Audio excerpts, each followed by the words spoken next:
নমস্কার বন্ধুরা, শ্রাবণী রান্নাঘরে আপনাদের সবাইকে স্বাগত জানিয়ে আমি আবারও একটা রান্নার ভিডিও নিয়ে আপনাদের সামনে চলে এসেছি। আজকের আমি আপনাদের করে দেখাবো পাকা আমের সরু চাকরি পিঠে। তাহলে চলুন এই পাকা আমের সরু চাকরি পিঠে আমি কিভাবে বানাই সেটা আপনারা একবার দেখে নিন। পাকা আমের সরু চাকরি পিঠে বানানোর জন্য প্রথমে আমি এখানে নিয়েছি আতপ চাল আর নিয়েছি আমি বিউলির ডাল। এখানে আমার 300 গ্রাম মতো আতপ চাল আছে আর আছে 50 গ্রাম মতো বিউলির ডাল।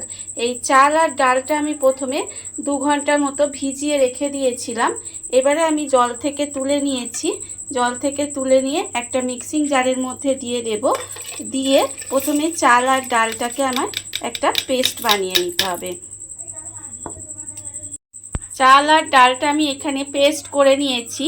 এইবারে আমি এর মধ্যে দিয়ে দেব একটা পাকা আম। একটা বড় সাইজের পাকা আম এখানে আমি ছোট ছোট টুকরো করে রেখেছি। সেই পাকা আমটা আমি এর মধ্যে দিয়ে দিলাম। এইবারে আমি এর মধ্যে দিয়ে দেব চিনি। এখানে আমি 300 গ্রাম আতপ চালের জন্য হাফ বাটি চিনি দিয়েছি। আপনারা আমটা কতটা মিষ্টি সেটা বুঝে কিন্তু চিনিটা দেবেন।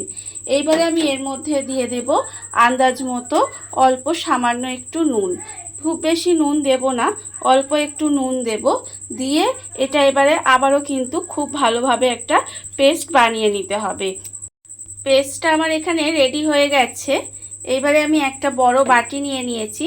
সেই বাটির মধ্যে আমি পেস্টটা প্রথমে ঢেলে নেব।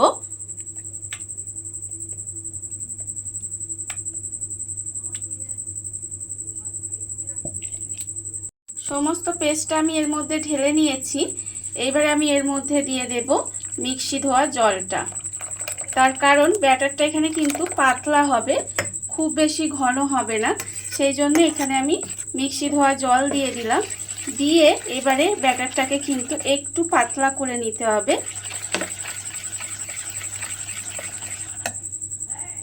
জল দিয়ে আমি এখানে ব্যাটারটা রেডি করে নিয়েছি। ব্যাটারের ঘনত্বটা আমি আপনাদের দেখাচ্ছি, দেখুন ঠিক কেমন হয়েছে। এইরকম কিন্তু ঘনত্বটা হবে। আর আমি হাতাটা দেখাচ্ছি, দেখুন ঠিক এইভাবে একটা লেয়ার পড়ে যাচ্ছে হাতার মধ্যে। এরকম কিন্তু এর ঘনত্বটা হবে। আর এবারে আমি অন্যদিকে গ্যাসটা অন করে একটা চাটু বসিয়ে দিয়েছি। এবারে চাটুটাকে একটু গরম হতে দেব। চাটুটা আমার এখানে গরম হয়ে গেছে। এইবারে চাটুর মধ্যে আমি দিয়ে দেব অল্প একটু সর্ষের তেল। ব্রাশ করে দেব। খুব ভালোভাবে কিন্তু তেলটা প্রথমে ব্রাশ করে দিতে হবে। এখানে আমি সর্ষের তেল ব্যবহার করেছি। আপনারা চাইলে কিন্তু সর্ষের তেলের বদলে সাদা তেলও ব্রাশ করে দিতে পারেন। চাটুটায় আমি প্রথমে সর্ষের তেল খুব ভালোভাবে ব্রাশ করে দিয়েছি। তেলটা আমার এখানে ব্রাশ করা হয়ে গেছে।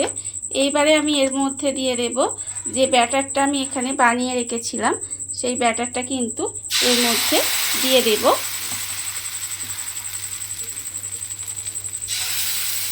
দিয়ে এবার এই হাতা দিয়ে এইভাবে গোল করে দিতে হবে সুন্দর করে।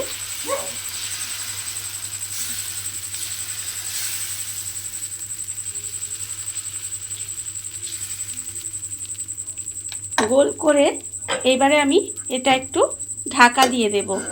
আর এই সময় কিন্তু গ্যাসটা একেবারে লোতে রেখে দিতে হবে। গ্যাসটা কমিয়ে ঢাকা দিয়ে আমি কিছুক্ষণ রেখে দিয়েছি। এবারে আমি ঢাকাটা খুলে আপনাদের দেখাবো কীরকমভাবে করতে হবে। এইভাবে সাইডটাকে আগে কিন্তু এইভাবে খুন্তির সাহায্যে একটু তুলে নিতে হবে। তারপরে এইভাবে আমি উল্টে দেব।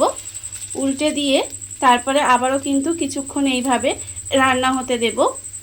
উল্টে দিয়ে 5 থেকে 7 সেকেন্ড মতো একটু রান্না হতে দিয়েছি। খুব বেশিক্ষণ রাখার দরকার নেই। এবারে আমি এইভাবে উল্টে কিন্তু এতে রেখে দেব। আর আবারও কিন্তু চাটুর মধ্যে অল্প তেল দিয়ে দেব। তেল দিয়ে আবারও এর মধ্যে ব্যাটারটা দিয়ে দিতে হবে। এইভাবে কিন্তু সমস্ত সরু চাকরিগুলো খুব ভালোভাবে এইভাবে রেডি করে নিতে হবে।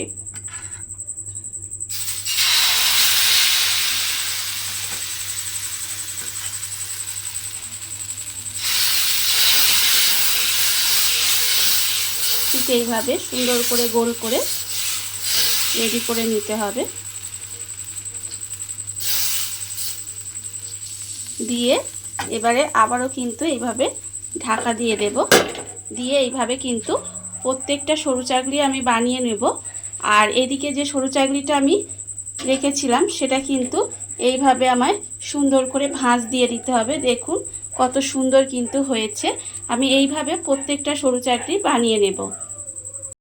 দেখুন বন্ধুরা, বাড়িতে থাকা কত সামান্য উপকরণ দিয়ে কত সুন্দর একটা পাকা আমের সরু চাকলি পিঠে তৈরি হয়ে গেছে। আপনারা দেখতেই পেলেন। আর এটা দেখতে যতটা সুন্দর হয়েছে, খেতে কিন্তু তার থেকেও অনেক বেশি সুন্দর হয়। আজকের এই রান্নাটা আপনাদের কেমন লাগলো সেটা কিন্তু জানাতে একেবারে ভুলবেন না। আজকের মতো এইটুকুই। আপনারা সবাই ভালো থাকবেন, সুস্থ থাকবেন। আবারও হাজির হব নতুন কোনো রান্না নিয়ে।